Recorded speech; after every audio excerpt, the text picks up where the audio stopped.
आज हम एक टॉपिक शुरू करेंगे।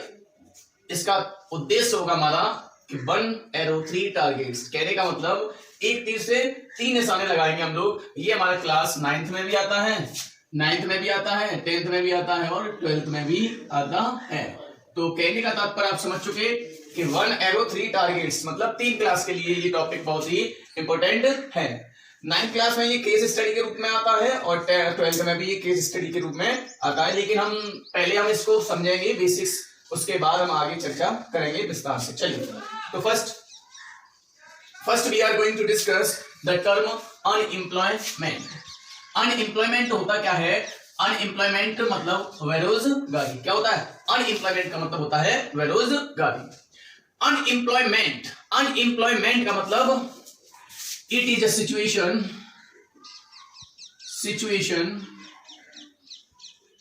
where an individual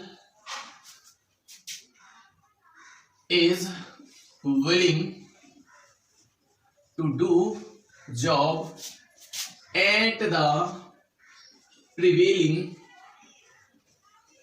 market price, but she is unable to get job। कहने का तात्पर्य अनएम्प्लॉयमेंट इज अ फिनोमिना या अनएम्प्लॉयमेंट इज अ सिचुएशन। एक ऐसी अवस्था होती है जहां पर एक व्यक्ति काम करने की इच्छा रखता है, किस पर? At the prevailing market price.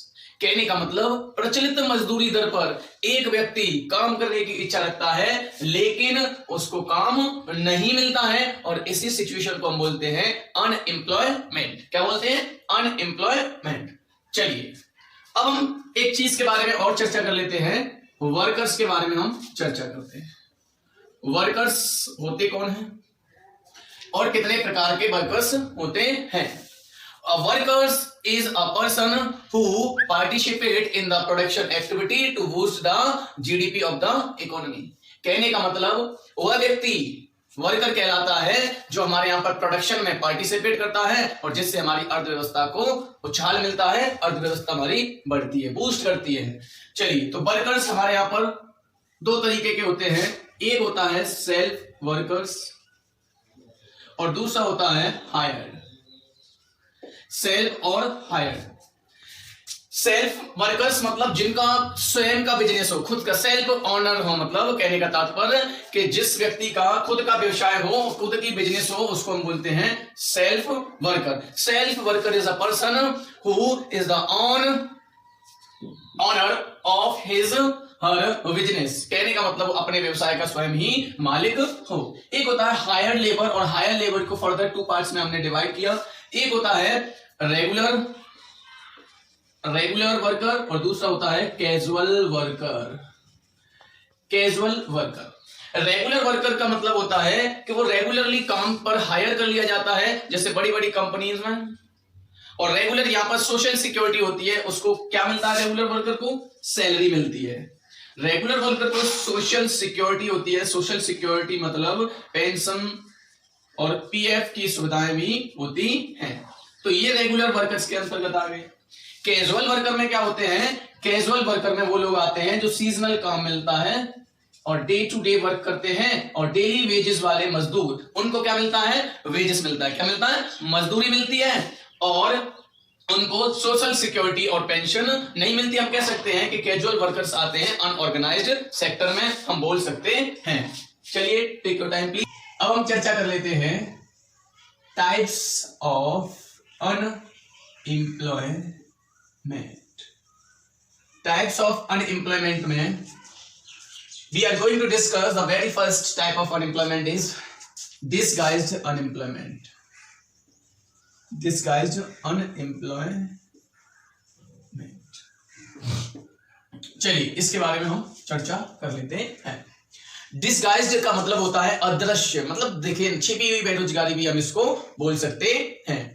Disguised का मतलब होता है छिपी हुई बेरोजगारी। कहने का तात्पर्य it is a kind of unemployment where people are engage on the work but productivity remain the same. एक बार फिर से, it is a kind of unemployment where more people appear on the work but productivity remain same। एक तो point ये हो गया कि डिस्गाइज अनएम्प्लॉयमेंट इस तरीके की बेरोजगारी होती है जहां पर काम पर बहुत सारे लोग लगे हुए तो दिखाई दे रहे हैं, लेकिन वहां पर जो उत्पादन होता है वो सेम रहता है। कैसा रहता है? सेम रहता है। चलिए, इसका एक पॉइंट और होता है कि it is mainly found in agricultural sector. ये कहां पाई जाती है? मोस्टली एग्रीकल्चरल सेक्टर में इस तरीके की बेरोजगारी पाई जाती है। एग्जांपल से समझने का प्रयास करते हैं। चलिए, मान लीजिए एक सेम पीस ऑफ लैंड है और एक फैमिली में 5 मेंबर्स हैं। 5 मेंबर्स हैं। इस सेम पीस ऑफ लैंड पर 2 लोग भी काम करें तो भी मान लीजिए 2 यूनिट का प्रोडक्शन हो रहा है, और 3 लोग काम करें फिर भी 2 यूनिट का, 4 लोग काम करें फिर भी 2 यूनिट का। इसको हम दूसरे तरीके से भी समझने का प्रयास करते हैं। मान लीजिए आपके पास 5 बीघा खेत है और 1 बीघा खेत में 4 क्विंटल गेहूं होते हैं, तो 5 बीघा में 20 क्विंटल गेहूं हो जाएंगे। तो वहां पर हमें खेती में एंगेज होने के लिए हमें 2 लोगों की जरूरत है, ज्यादा से ज्यादा 2 लोग उस काम को कर सकते हैं। लेकिन क्या हुआ, एक फार्मर के 5 बेटे थे तो उसने सारे के सारे लोगों को उसी काम में एंगेज कर दिया, और जब एंगेज कर दिया तो आउटपुट कितना निकल के आ रहा है? 5 लोग भी उसमें एंगेज हैं और आउटपुट निकल के आ रहा है 20 क्विंटल। कहने का मतलब जहां पर 2 लोगों की आवश्यकता थी वहां पर 5 लोग। कहने का मतलब 3 एडिशनल यूनिट लगने पर भी, 3 एडिशनल यूनिट मतलब 3 एडिशनल व्यक्ति लगे फिर भी काम कैसा है? उतना ही हो रहा है। प्रोडक्टिविटी भी रिमेन द सेम। तो इस तरीके की बेरोजगारी को हम बोलते हैं disguised unemployment. Take your time. अब हम चर्चा करते हैं सीजनल अनएम्प्लॉयमेंट के बारे में। किसके बारे में चर्चा करते हैं? सीजनल अनएम्प्लॉयमेंट के बारे में हम चर्चा कर रहे हैं। सीजनल मतलब मौसमी बेरोजगारी। कैसी बेरोजगारी? मौसमी बेरोजगारी के बारे में हम चर्चा करते हैं। तो इसमें क्या होता है? It is a type of unemployment. It is a type of unemployment where a person, take your time please, unemployment, it is a type of unemployment where a person remain unemployed during some months of the year is called seasonal unemployment। Seasonal unemployment समझने का प्रयास करते हैं। It is a kind of unemployment where a person remain unemployed some month of the year. For example, वर्ष के कुछ महीनों में कोई व्यक्ति जिसको काम ना मिले तो वो क्या कहलाता है? मौसमी बेरोजगारी। फॉर एग्जाम्पल, मान लीजिए हमारे यहाँ पे फेस्टिवल आ रहा है, फेस्टिवल दीपावली, या मान लीजिए होली आ रहा है, तो ऑन डिमांड उस समय डिमांड किस चीज की बढ़ेगी?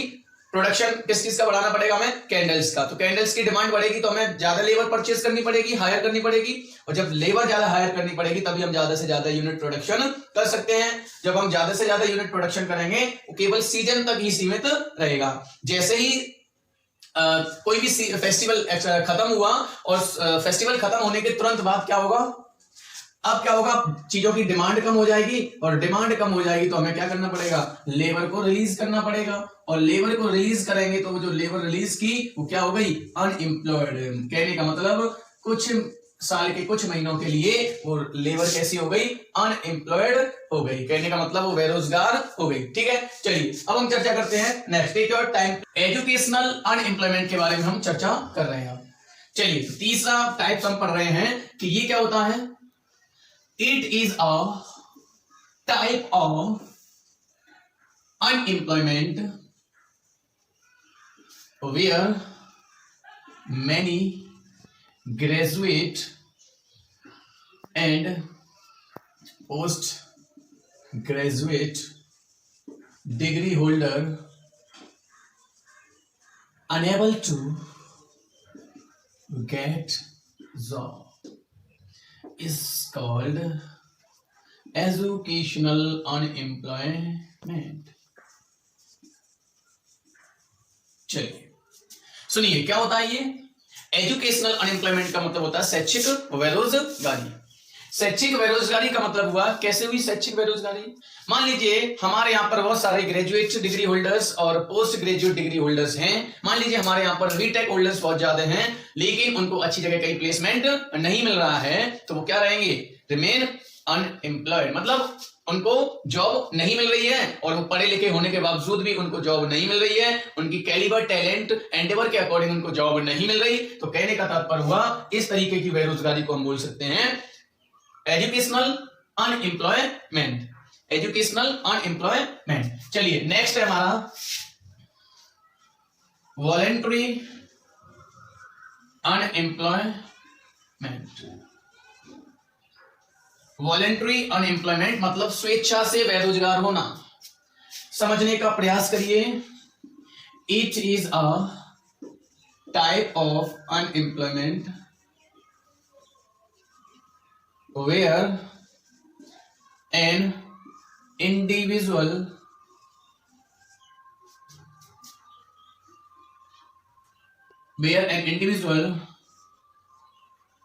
did not join the job voluntarily is called voluntary unemployment। चलिए आइए चर्चा करते हैं। वॉलेंट्री का मतलब होता है ऐच्छिक बेरोजगारी। ऐच्छिक बेरोजगारी में क्या होता है, ऐच्छिक बेरोजगारी में होता है कि इस तरीके की बेरोजगारी जहां पर एक व्यक्ति को काम मिल जाता है फिर भी उस काम को वो ज्वाइन नहीं करता है। मान लीजिए किसी को कोई बड़ी लेवल की तैयारी कर रहा है, उसको छोटी लेवल की नौकरी मिल गई, तो उसने अपनी इच्छा से उस नौकरी को ज्वाइन नहीं किया और उस ड्यूरेशन में वो क्या हो गया, वॉलेंट्री अनएम्प्लॉयड हो गया। तो ये क्या हो गया, वॉलेंट्री अनएम्प्लॉयमेंट। चलिए आगे हम चर्चा करते हैं। Take your time please. अब हम चर्चा करते हैं टेक्नोलॉजिकल अनएम्प्लॉयमेंट के बारे में हम चर्चा कर रहे हैं। टेक्नोलॉजिकल अनएम्प्लॉयमेंट तकनीकी बेरोजगारी। कहने का मतलब it is a kind of situation where a person remain unemployed due to change in technology and such type of unemployment is called technological unemployment। समझने का प्रयास करते हैं। Take your time please. सुनिए, technological unemployment it is a kind of situation where a person remain unemployed due to change in the technology and such type of unemployment is called technological unemployment. समझने का प्रयास करते हैं। मान लीजिए for example कि कोई व्यक्ति है, वो पुराना है, मतलब काफी वेटरन है किसी भी क्षेत्र में है, और वहां पे मशीन्स भी हैं, जो मशीनरी लगी हुई है वो भी पुरानी लगी हुई है। अब क्या हुआ, उन मशीन्स को फर्दर रिप्लेस कर दिया हमने कंप्यूटराइज या ऑटोमेटिक मशीन से। अब जो व्यक्ति पहले जिन मशीन से ओल्ड मशीन्स को ऑपरेट कर रहा था, अब टेक्नोलॉजिकल चेंजमेंट हुआ। टेक्नोलॉजिकल चेंजमेंट हुआ तो वह व्यक्ति उस मशीन्स को ऑपरेट नहीं कर पाएगा जो पहले कर रहा था, तो जिसकी वजह से उसको क्या करना पड़ेगा, जॉब छोड़ना पड़ेगा या स्किल लेना पड़ेगा। लेकिन एक्सेप्शनल केस है, उसको जॉब छूट जाएगा, और जॉब छूट गया किसकी वजह से? Due to technological change. और जब टेक्नोलॉजिकल चेंज की वजह से जॉब छूट गया उस व्यक्ति का और उसको काम नहीं मिल रहा है, तो इस तरीके की बेरोजगारी को हम क्या बोलते हैं? Technological unemployment. चलिए आज के लिए इतना ही। Thank you and have a nice day. Enjoy yourself. God bless you.